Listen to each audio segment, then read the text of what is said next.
I check it fits the door jamb properly, the hinges aren't loose, cracked or broken, all the nuts and bolts are in place, the door jamb weather stripping is intact, keep the fume and all the distractions of life out of my face.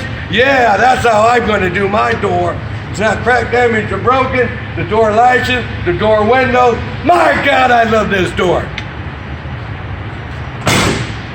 My steps, properly mounted, secured.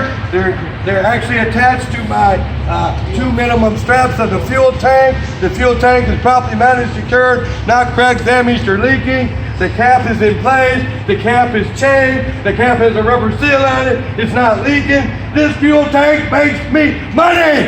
Question. So, doing the test, do you take the cap off? You don't have to. You just mentioned the Remember what I told everybody. You don't have to take a whole lot of stuff off if your story sells it already. Now, if I got a weak story and he said, what do you got? I forget the chain or something. He might say, take it off. If you're trying to give me help to figure out, I forgot to say chain. But if I mention the chain, yeah. He mentioned it, he like, that's what I want to see what I'm saying? The story sells itself, you're doing pointing and shooting and talking. If the story is weak, he's going to ask a little more of you, conceivably. Make sense? Okay, now I still need more points. So now I move to my catwalk and steps. Catwalk and steps. Catwalk, and of course, part of the catwalk or the steps is behind you. That's the battery cover box. And in real life, that would be a tag. So all my steps have to be free and clear of this kind of stuff. Oil, grease, contaminants, right? You don't want to get up there, hey, blow off. So I say that.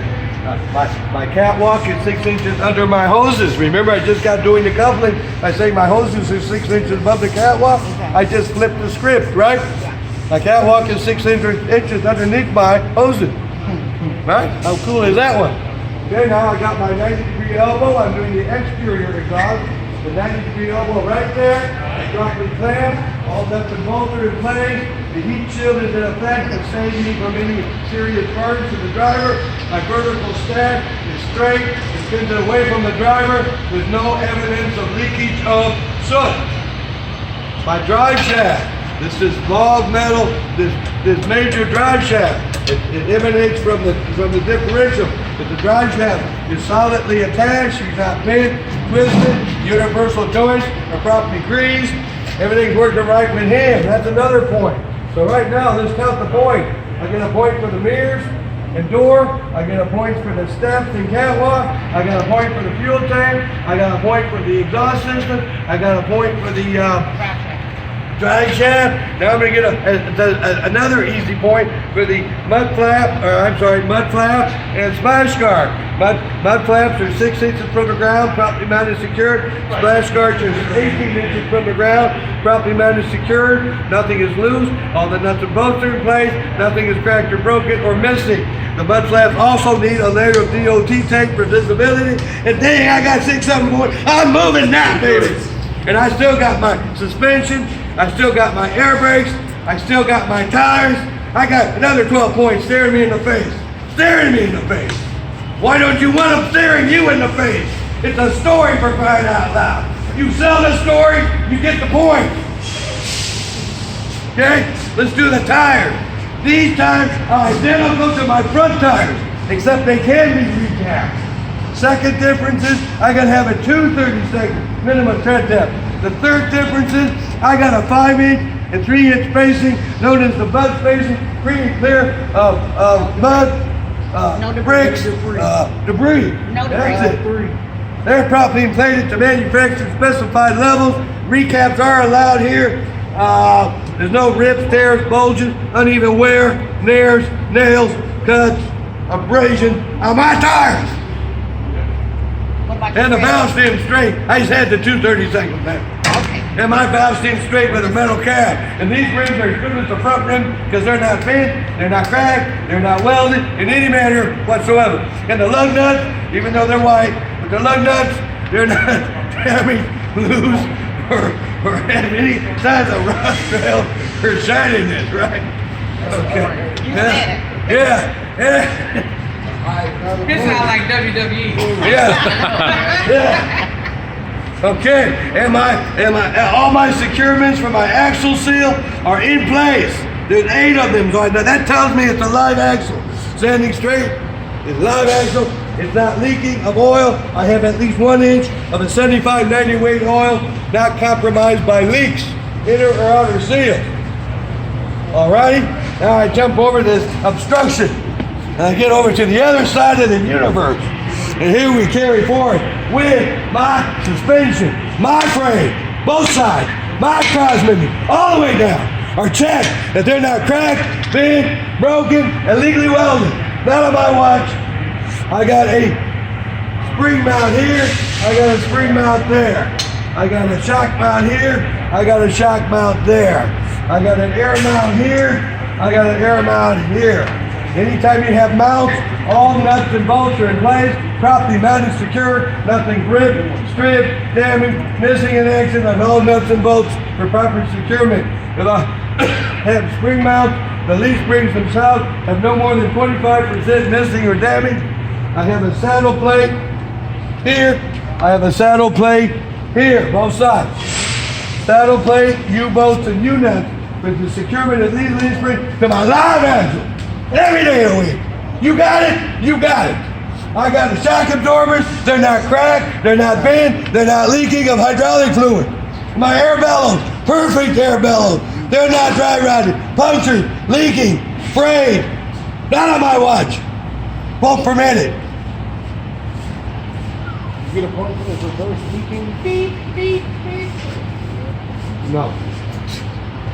You gotta use that. Get the beak out of the way. Carry on.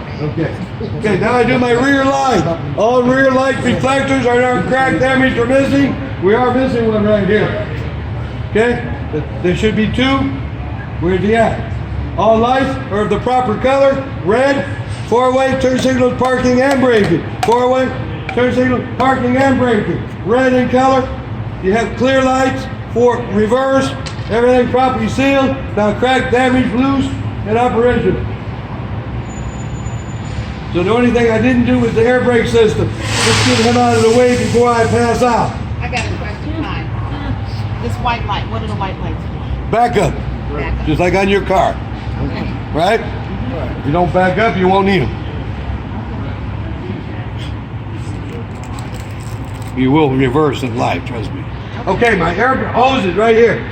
All air hoses are properly mounted, secured, not cut, frayed, or leaking. Okay, you look at the big old brake tip there. He's not cracked, damaged, bent, or leaking. As he pushes the push rod right there, the push rod is straight and not bent. The slack adjuster is caked in oil and grease, but the slack adjuster should have no more than 1 inch of free play. As that spins this shaft here, or this shaft right here, that's called the S-cam shaft. That's going to spread the shoes. As the shoes spread, the lining should be no less than a 1/4 inch thick here, and the lining on this shoe should be no less than a 1/4 inch thick there. That thickness is needed for proper contact to the brake drum. The brake drums themselves are cracked, full of oil, grease, or contaminants. And that's another 4 points. That's a live axle. That's a power axle. There's differential gears and oil and grease in there that operates. That's the power unit. Drive axle, steering axle.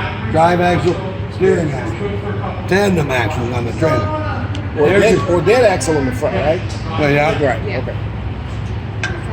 Yep. That's 21 points, people. You talking about the skin plate? What's that now? You talking about the skin plate? About the fifth wheel being mounted in secure? I could do it. We could, but they would. You get a point for that? But I already would have done that, right? Right. I wouldn't even do B unless I already did this guy. But again, it happens in a direct order. In cab, coupling, and then the A or the B or the C if I had a dread. So this goes with B or it goes with C? No, it goes within coupling. Oh, it's up. See, if I just mentioned that, we don't have to mention anything. See, I purposely stayed away from the coupling items because I'm assuming I already did them to get to B. Remember, there's a set order. Everybody does in-cab. Everybody does coupling. Everybody gets an A, B, or C section, Okay. right? Gotcha. So I can ignore these items now because hopefully I got all those points 5 minutes ago. So if we come, so you come out of near cab, You go to coupling directly. Automatically, coupling. But you gotta get out of the cab to get to coupling, don't you? Remember how many times I told you that? Gotta get out of the cab to get to the coupling, and then you gotta get to coupling to get to the next section. the next Right. section. So if you get the A, B, or C,